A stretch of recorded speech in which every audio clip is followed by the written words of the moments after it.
Hello বন্ধুরা, আজকের এই ভিডিওতে আমরা 181 নম্বর পেজে যে তোমাদের প্রশ্নপত্র রয়েছে এর উত্তর নিয়ে আলোচনা করব। দেখো, তোমাদের রিডিং স্কিল সিন নেওয়া হয়েছে, এটা নেওয়া হয়েছে গান্ধী দ্য মহাত্মা, এখান থেকে নেওয়া হয়েছে।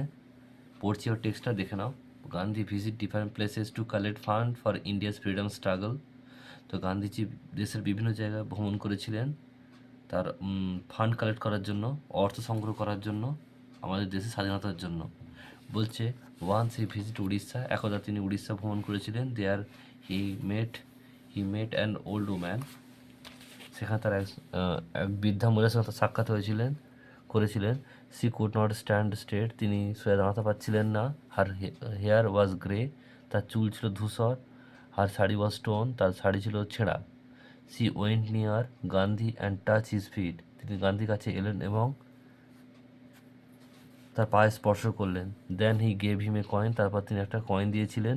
Jawaharlal Bajaj duty was to keep the fund, Jawaharlal বাজাজের দায়িত্ব ছিল টাকাগুলোকে সংগ্রহ করা। প্রশ্ন তো দেখে নাও, একেরটা who made an old woman, উত্তর লিখবে গান্ধীজি।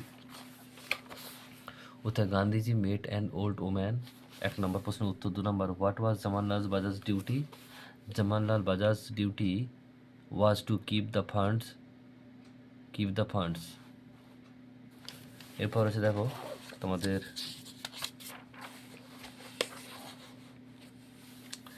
নেটটা বলছে why did Gandhi collect fund, উত্তর লিখবে Gandhi collect fund for India's freedom struggle. এরপর হচ্ছে ট্রু ফলস। বিয়ে ব্র্যাকেটটা the old woman gave Gandhiji a coin, এটা ট্রু হবে। 2 নম্বর, the old woman could not stand straight, এটাও ট্রু হবে। গান্ধীজি টাচ হার ফিট, এটা ফলস হবে। The old woman sari was new, এটাও ফলস হবে। এরপর হচ্ছে বলছে দেখো দুয়ের দাগের গ্রামার ভোকাবুলারিতে আসি। এটা মিনিংফুল সেন্টেন্স ওয়ার্ড তৈরি করতে হবে। প্রথমেরটা হবে বুক, দুয়েরটা হবে স্কুল, তিনেরটা হবে স্টুডেন্ট, চারেরটা হবে পেন, পাঁচেরটা হবে সিস্টার, ছয়েরটা হবে বানানা।